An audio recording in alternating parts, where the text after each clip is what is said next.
ایک میں نے اپنے فضل سے نجات دی تھی، میرے 500 سال کا جھکواری تھی، یہ 500 سال میری محنت، میری عبادت کہاں گئی؟ اور وہ اب بھی یہی کہہ رہے 500 سال کی عبادت کے بعد سب کچھ چھوڑ دیا ان کے لیے، یہ دل میں خیالات اس کے آئے کہ اللہ ہی کے لیے سب کچھ چھوڑا، 500 سال سجدے میں پڑ رہے، اب تک سجدے ہی میں پڑا ہوا ہوگا، تو اب بھی یہی کہہ رہے ہیں کہ اپنے فضل سے اور اپنی مشیت سے انہیں تمہیں نجات دے دی۔ سبحان اللہ۔ حق تعالیٰ صاحب تو عالم، علم محیط ہے، دلوں کا حال، خیالوں کا حال سب کچھ جانتا ہے۔ یہ خیال معلوم ہوا تو فرشتوں کو حکم دیا کہ ایسا کرو، ان کو جہنم کی طرف سے دور سے ایک چکر لگا کے لے آؤ۔ تو وہ فرشتوں نے کہا کہ ٹھیک ہے، ان کو جہنم کی طرف سے چکر لگا کے تھوڑا سا، جہاں سے تپش بہت سخت تھی، اس کا نتیجہ یہ نکلا کہ شدید پیاس میں مبتلا ہوئے، تپش اتنی تھی کہ کوئی حد نہیں، سارا بدن کا پانی جو تھا وہ خشک ہو گیا۔ تو حق تعالیٰ شاہ سے آ کر کہا کہ فرشتوں سے کہا کہ بھائی مجھے پانی کی ضرورت ہے، ایک گلاس پانی چاہیے۔ تو انہوں نے کہا فرشتوں نے کہ رب العالمین سے درخواست کی، خیر اجازت ہوئی کہ پانی لاؤ، لیکن ان سے کہو کہ ایک گلاس پانی کی قیمت جو ہے وہ 500 سال کی عبادت ہے، خریدنا چاہو تو خرید لو ورنہ تمہاری بنے۔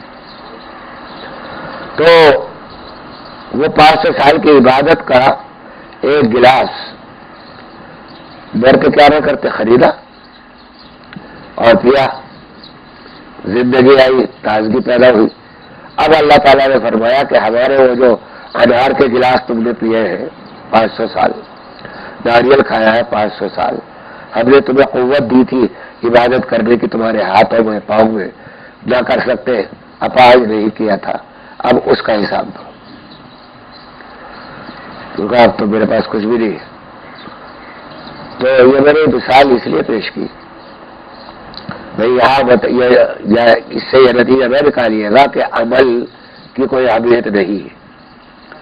یہ تو ایسی باتیں اللہ تعالیٰ اپنے خاص بندوں کے ساتھ اس طرح کے امتحانات کیا کرتے ہیں، ان کو یہ بتانا چاہتے ہیں کہ تم اپنے عمل پر اتنا کر رہے ہو تو اس عمل کو یہ سمجھ رہے ہو کہ تم جنت خرید لی، یہ عمل سے جنت خرید نہیں جا سکتی، جنت تو ہمارے فضل سے ہی ملے گی، لیکن عمل صالح جب تک کہ نہیں ہوگا اس وقت تک ایمان ہی قابل نہیں ہوگا، اور ایمان کنجی وہ تالا کھلے گا ہی اس سے۔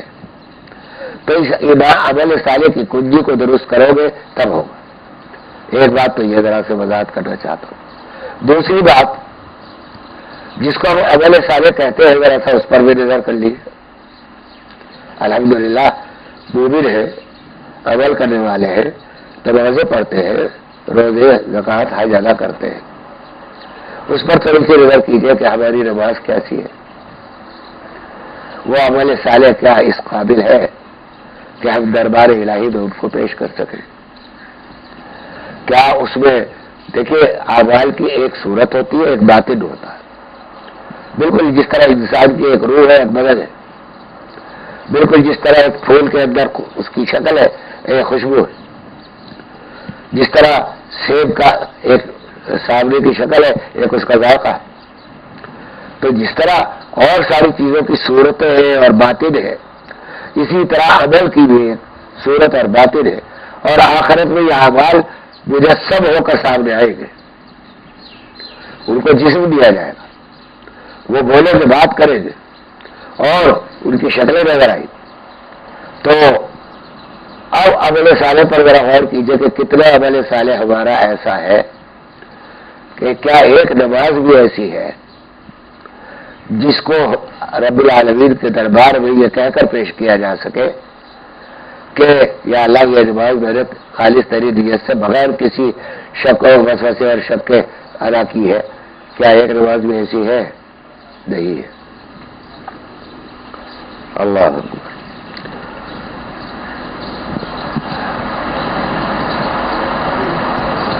ایک واقعہ یاد آیا تو ذہن سے نکل گیا. خیر، تو عمل صالح کی ہم الحمدللہ صورت پیدا کرتے ہیں، اور مطلوب صورت ہے، صورت بھی ہے، روح کے ساتھ صورت بھی مطلوب ہے. سیب آپ اسی وقت کھا سکتے ہیں جب تک کہ اس کی شکل موجود ہے، اس کا ذائقہ بغیر اس کی شکل کے نہیں چکھ سکتے. سمجھا؟ اسی طرح اور ساری چیزوں کی جو صورتیں ہیں ان کی روح تک پہنچنے کا ذریعہ صورت ہی ہے. صورت کے بغیر آپ اس کی روح تک نہیں پہنچ پاتے. تو اس لیے معلوم ہوا کہ صورت بھی مقصود ہے، چاہے جیسی بھی ہو. اگر وہ صورت نہیں ہوگی تو وہ پھر صحیح معنی میں روح بھی نہیں ہوگی. ایک نقطہ تو یہ. دوسرا نقطہ ایک اور ہے کہ صورت بھی وہی مقصود ہے جو حق تعالی شاہ نے پیدا فرمائی ہے. اب آپ یہ چاہیں کہ سیب کو کاٹ کر ہم آم کا موزہ لیں تو یہ ممکن نہیں.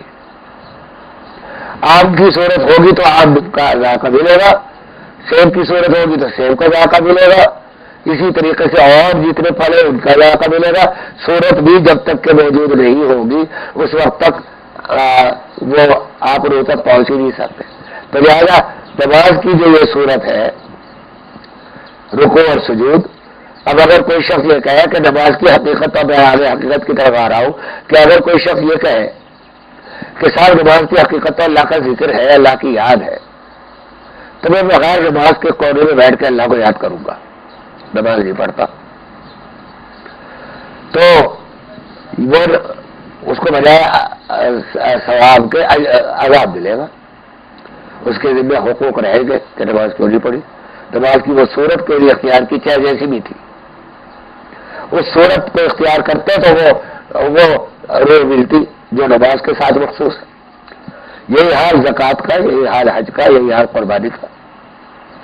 تو اس واسطے صورتیں بھی بہت زیادہ مقصود ہیں. اور صورت کے بغیر اسی لیے علماء نے ایمان کو، تو چونکہ اکثر لوگوں کے دلوں میں ایمان ہوتا ہے، اس کی تفصیلات بھی معلوم ہوتی ہے، اسی لیے علماء نے عمل کے اوپر بہت زیادہ زور دیا ہے. اور وجہ زور دینے کی ہے کہ غلطیاں ساری یہی ہوتی ہیں. اللہ کے ایک ہونے میں آپ کو کوئی شک نہیں ہے، وہاں کوئی غلطی، کوئی وسوسہ نہیں آتا. شیطان اس میں بہت کم لوگ ایسے ہیں کہ اس میں بھی وسوسہ ڈال دیتا ہے، لیکن عام طور سے آپ حضرات کو کوئی وسوسہ نہیں ہوتا کہ اللہ ایک ہے، وہ لا شریک ہے. کوئی بت آپ کے سامنے آ جائے تو آپ اس سے نفرت کرتے ہیں. تصویر سامنے رکھی ہو تو نماز نہیں پڑھتے آپ، سمجھے آپ. تو غرض یہ ایمان کے اندر تو آپ کو اللہ تعالیٰ نے تفصیلات کے ساتھ ایمان عطا فرمایا، لیکن غلطیوں کا زیادہ مدار اعمال پر ہوتا ہے، اعمال صالحہ پر ہوتا ہے. وہ واقعہ یاد آ گیا جو میں بھول گیا تھا. ایک بزرگ تھے، روزانہ تہجد کے عادی جو اولیاء اللہ ہے وہ حق تعالی شانہ کے ساتھ اپنے تعلق اس وقت قائم کرتے ہیں جب گناہ کرنے والے تھک تھک کر سو جاتے ہیں، جب فضائے گناہوں کی لہروں سے پاک ہو جاتی ہے. آخر رات کا وقت تہجد، اس وقت اللہ تعالیٰ کے انوار برکات داخل ہوتے. تو یہ بزرگ تہجد کے بعد قائل، بہت یعنی اس کے اوپر عمل تھا، کبھی قضا نہیں کرتے تھے. ہر تہجد میں یہ آواز آتی تھی کچھ کر لو جہنم میں جاؤ گے، یہ کشف ہوتا تھا.